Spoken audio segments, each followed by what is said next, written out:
দেখো কথাতেই আছে, যে লঙ্কায় বসবে সেই রাবণ। কিন্তু এ কেমন পুজো ভাই? মানে বিসর্জন হয়ে গেল কিন্তু মূর্তি নড়ছে না। মূর্তি বলছে না, আমি এখনো সেবা করে যাব, আমি এখান থেকে সরবো না।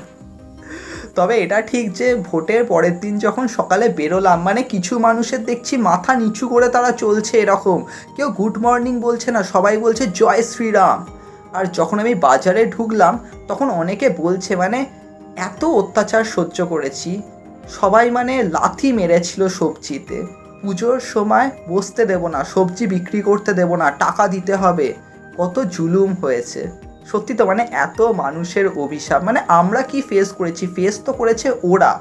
কত অত্যাচার, কত কিছু ফেস করেছে। সত্যি এই জয়টা কার জয়?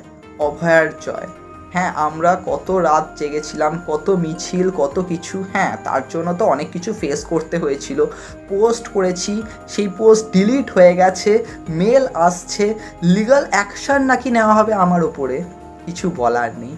সত্যি আজকে মনে হচ্ছে যে হ্যাঁ, আমরা একটা অন্ধকার থেকে বেরোলাম, চারপাশটা খুবই আলোকিত লাগছে।